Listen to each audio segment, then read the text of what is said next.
Bonjour tout le monde, j'espère que vous allez bien. L'essentiel aujourd'hui est de rester chez vous et de garder espoir afin que nous puissions dépasser ces moments de crise et dépasser cette grave pandémie qui menace notre vie. Il est très important aussi de réviser vos leçons et de bien concentrer sur votre révision afin que vous puissiez passer avec réussite votre examen régional, Inch'Allah. Ne vous inquiétez pas, nous sommes là pour vous aider, pour vous orienter et pour vous préparer les leçons dont vous aurez besoin par la suite. Aujourd'hui, je vais vous présenter une leçon sur la méthodologie du texte argumentatif. Vous savez tous et toutes qu'on est demandé dans le cadre de la production écrite de rédiger un texte argumentatif. Donc, il est très essentiel, il est très important de savoir la méthodologie du texte argumentatif. Ça veut dire comment on peut rédiger un texte argumentatif. Voilà. Notre présentation fonctionnera sur trois axes principaux. Donc, vous avez d'abord la définition de l'argumentation. Donc, on va définir de manière générale ce qu'on appelle l'argumentation. On va travailler par la suite sur un exemple d'un plan argumentatif. Donc, il y a plusieurs plans argumentatifs. Si on veut rédiger un texte argumentatif, il y a plusieurs plans. Donc, on a choisi un. Donc, c'est le plan dialectique. On va s'intéresser ou on va présenter la méthodologie du plan dialectique. Et on va passer à une phase pratique, ça veut dire on va essayer d'appliquer tout ce qu'on a vu au niveau de la méthodologie selon ou sous forme d'un sujet traité selon un plan dialectique. Voilà, donc d'abord, c'est quoi l'argumentation? Donc l'argumentation est un discours et lorsqu'on dit un discours, il peut être oral, il peut aussi être écrit. Donc, c'est un discours oral ou écrit destiné à convaincre. Et lorsqu'on dit convaincre, on parle de la logique, on parle de la raison. Ça veut dire des arguments logiques qui touchent la raison. Et à persuader. Ça veut dire des arguments qui touchent le côté émotionnel, le côté sentimental des personnes. Donc c'est un discours destiné à convaincre et à persuader une personne, ça veut dire notre récepteur, la personne avec laquelle on parle, de la validité d'un propos, d'une idée ou d'un point de vue ou ce qu'on appelle la thèse. Ça veut dire on a un point de vue, on a une idée ou un propos et on veut convaincre et persuader notre récepteur de la validité de cette idée-là. On peut aussi utiliser l'argumentation pour réfuter une thèse couramment admise. Parfois, on a une idée qui est couramment admise, couramment acceptée par notre famille, par la société et ainsi de suite, et on veut rédiger un texte argumentatif pour exprimer notre refus devant ou face à cette thèse qui est admise, qui est acceptée par tout le monde. Aussi, pour amener le destinataire à changer son point de vue, ça veut dire pour réussir notre argumentation, on doit obligatoirement faire appel à des arguments variés. Ça veut dire on doit utiliser des arguments, des preuves qui justifient notre point de vue. Donc on doit faire appel à des arguments variés, ça veut dire différents et pertinents, efficaces. Ça veut dire qui donnent les résultats voulu ou qui donne de bonnes conséquences. On doit aussi organiser notre raisonnement grâce au rôle primordial des liens logiques. Ça veut dire le rôle important des liens logiques, des connecteurs logiques et des exemples. Ça veut dire pour réussir notre argumentation, il est indispensable d'utiliser des arguments pertinents, utiliser des liens logiques pour relier entre les arguments et des exemples, soit à partir de notre expérience personnelle, soit à partir de notre vie quotidienne, à partir de notre vécu quotidien, et ou à partir de l'expérience d'une autre personne. Ça veut dire on justifie notre point de vue à l'aide de plusieurs exemples pour bien approcher notre récepteur de la validité de notre idée ou de notre vue. Le deuxième axe, c'est la méthodologie du plan dialectique. De manière générale, comment on doit faire pour rédiger un texte argumentatif selon un plan dialectique. Voilà, donc d'abord, il faut respecter donc, une méthodologie ou une méthode qui est classique. Ça veut dire on doit d'abord faire ou rédiger trois parties. Donc, c'est l'introduction d'abord et le développement et la conclusion. Donc, il faut respecter cet élément-là. Ça veut dire on doit obligatoirement rédiger ce qu'on appelle l'introduction. Dans l'introduction, soit on définit le sujet, ça veut dire on donne une définition simple et claire du thème traité, plus la problématique. Ou on reformule le sujet, plus la problématique. Donc, ce n'est pas les deux. Soit on définit le thème, soit on reformule le sujet, et bien sûr, plus la problématique. La problématique, c'est une question qui annonce le plan du travail. Ça veut dire sur laquelle on va répondre par la suite. Donc, c'est la question sur laquelle on va répondre dans le cadre du développement. Pour le développement du plan dialectique, on doit respecter ou on doit rédiger deux paragraphes. Le premier paragraphe s'appelle donc la thèse, ça veut dire les personnes qui sont pour, ça veut dire par exemple des personnes qui sont pour le divorce ou des personnes qui sont pour la solitude. Par exemple, on doit représenter des arguments, aussi les liens logiques et les validations. Donc pour valider ou le point de vue de ces personnes-là, on doit donner des exemples.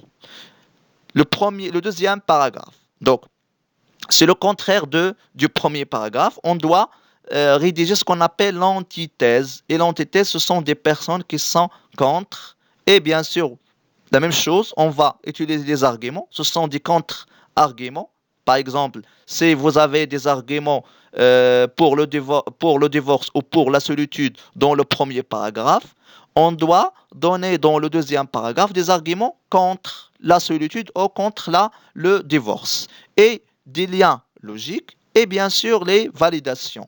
Ça veut dire les exemples qui justifient notre propos, notre idée ou notre point de vue. Et par la suite, on passe à la conclusion. Dans la conclusion, dans cette étape, on concilie les deux points de vue opposés. Ça veut dire on a la thèse et on a l'antithèse. Dans la conclusion, on cherche des points communs entre les deux paragraphes, ce qu'on appelle la synthèse, puis on donne notre avis personnel. Donc on donne notre point de vue personnel. Il peut être pour, il peut être contre, et on peut aussi chercher un autre une autre visée ou un autre point de vue qui apparaît personnel. Donc vous avez le choix. Donc vous n'êtes pas obligé de respecter par exemple ou d'être avec les gens qui sont pour ou d'être avec les gens qui sont contre. Donc l'essentiel est de présenter ou évoquer votre avis personnel. Voilà. Le troisième axe, donc ça sera une phase pratique. Donc le sujet que j'ai choisi pour vous. Donc aujourd'hui, plusieurs spécialistes et éducateurs s'interrogent sur l'utilité des réseaux sociaux dans notre vie quotidienne. Certains entre eux encouragent l'utilisation des réseaux sociaux, tandis que d'autres s'y opposent fermement. Le sujet que j'ai choisi pour vous, c'est le sujet des réseaux sociaux. Ça veut dire il y a des gens qui sont contre l'utilisation des réseaux sociaux et il y a des gens qui sont pour l'utilisation de ces réseaux sociaux-là. Donc alors, lequel de ces deux points de vue pouvez-vous choisir? La première étape à respecter, donc c'est souligner les mots-clés. Toujours, lorsque vous êtes devant un sujet de production écrite, la première chose à faire, c'est souligner les mots-clés. Par exemple, dans ce sujet, on peut souligner le mot spécialiste et éducateur. On parle des gens qui ont une relation adéquate, une relation proche de ce qu'on appelle les réseaux sociaux. Donc, on peut souligner le mot utilité, on souligne le mot ou l'expression les réseaux sociaux, puisque c'est le sujet, c'est le sujet ou c'est le thème sur lequel on va, on va parler. Dans notre vie quotidienne, certains d'entre eux encouragent, ça veut dire les gens qui sont pour. Lorsqu'on dit encourager, ça veut dire des gens qui sont pour l'utilisation des réseaux sociaux. Et des personnes qui s'y opposent, des personnes qui s'opposent à l'utilisation des réseaux sociaux. Donc, bien sûr, c'est déjà clair. Donc, on va faire une introduction. Dans l'introduction, on va essayer de définir ce qu'on appelle les réseaux sociaux et on va ajouter une problématique, exemple d'une problématique. Alors, peut-on être pour ou contre l'utilisation des réseaux sociaux? Donc, c'est une problématique, c'est une question simple et claire qui annonce ce qu'on va faire par la suite. Donc, au développement, on va respecter ce qu'on a déjà vu lorsqu'on a parlé de la méthodologie. Donc, vous avez deux paragraphes. Les gens qui sont pour l'utilisation des réseaux sociaux. Et les gens, le deuxième paragraphe, ce sont les gens qui sont contre l'utilisation des réseaux sociaux ou ce qu'on appelle l'antithèse. Voilà. Je vais vous donner quelques arguments à utiliser lorsque vous allez rédiger votre texte.